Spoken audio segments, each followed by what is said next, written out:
Duke Inferno, one of the hypest reveals of a villain in Honkai Star Rail, yet somehow one of the biggest disappointments in Honkai Star Rail.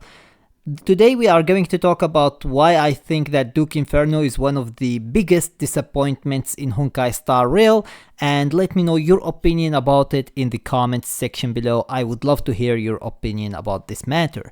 Now before we start, don't forget to subscribe, like and share to support the channel, and without any further ado, let's just get started. So as you know, they went out of their way to hype up Duke Inferno as much as they could, all the way before actually a whole chapter before we even saw him. So they first started with Squirrelum and Dr. Ratio talking about him and about how he is trying to destroy everything just to satisfy Nanook, and then we went on to a whole trailer dedicated to him and his daughters and son, and then we thought that after all of this hype up and after all of this talk about him, maybe he and his daughters and son are going to be the main villain for Penacony. And basically, since Xiao Ji is the writer, we thought that maybe it's time for some real villains, because these are looking like real villains. So maybe it's time for some real villains in Honkai Star Rail who are going to kill people and who are going to destroy stuff. However, we reach to the story of Penacony. We start the story, there is no talk about him, he didn't appear, nothing about him, no trace at all. Maybe it is just the start of the story, maybe he is going to appear later on in the story since he is the villain after all, so he is going to take some time before appearing, right? Well, we go during the middle of the story and we still didn't see any trace of him.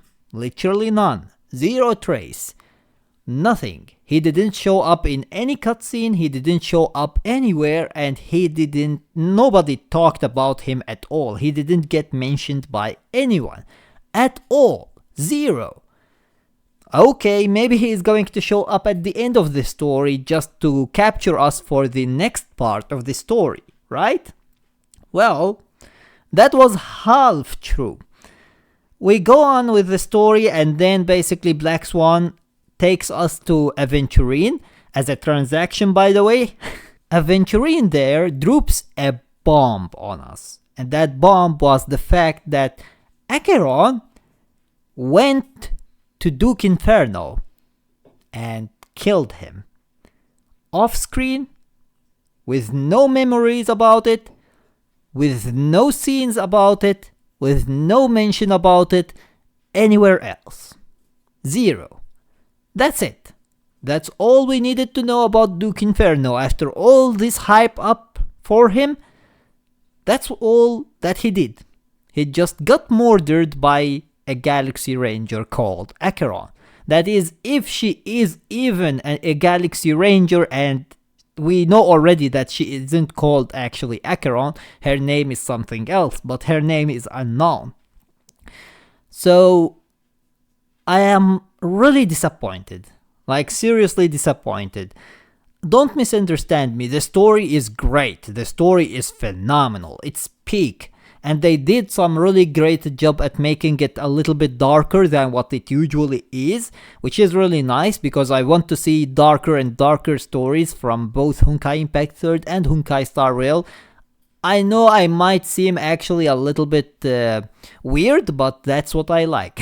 I like stories that are going to break my heart, not stories that makes me go, oh, what a nice guy. That's not a story that I enjoy. I enjoy stories that makes my heart, like the pain should kill my heart and make me wanna cry. That's how amazing this story is. That's how I want the story to be. Anyways, they did go through that actually, and they did give us some really cool stuff there, so that's cool. However, when it comes to Duke Inferno, that was a big disappointment. Like, if they didn't mention anything about him at all, that would have been 10 times better. Just leave him dead. Leave him dead, and then show his daughters and son angry at Penacony, and they are trying to take revenge from Acheron. And why? We don't know until we find out why it is. That would have been 10 times better in my opinion. It's 10 times better than just making basically Aventurine, and especially someone like Aventurine, tell us that Acheron killed him and came here instead of him. Like, this pretty much tells us that his daughters and son might not even appear at all in the story of Penacony, which is even bigger disappointment. Now, the good thing is that his daughters and son aren't dead. She didn't kill them, so there is a possibility that they might show up later on in the story. However, since Acheron came in his place, that might mean that they don't have an invitation.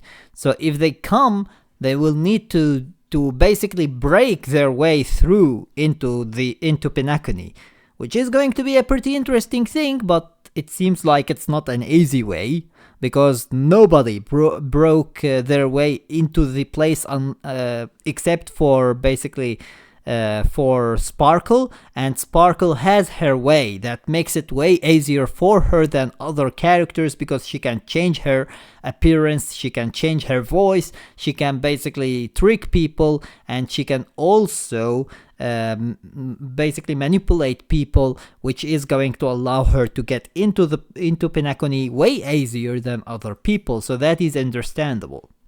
However, if they do show up, at least that is going to be a little bit better, but that isn't going to change the fact that if Duke Inferno is indeed dead and he doesn't appear anywhere, that is going to be a big disappointment. Like, how can you hype up someone that much and make even characters talk about him to hype him up, only for him to die off screen?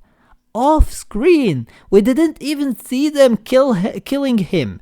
Like, at least show us Acheron killing him, and that would fix a little bit of the problem. But not off screen like that. That was a very massive disappointment for me. But anyways, as I said before, let me know your opinion about it in the comments section below. What do you think about the story of Penacony, and about the fact that Duke Inferno might be actually dead off screen, and this entire trailer that was supposed to hype them up was completely for nothing, because they aren't going to even show up at Penacony. Let me know your opinion about it in the comments section below, and I hope that you enjoyed the video, and if you did, please give it a thumbs up and share it with your friends so that they can enjoy it too. And if you got any useful information from this video, or if you enjoyed it, make sure to subscribe my channel and turn on the notification bell beside it so that you stay notified with everything new about Honkai Star Rail. And with that being said, see you as always in the next video of Honkai Star Rail.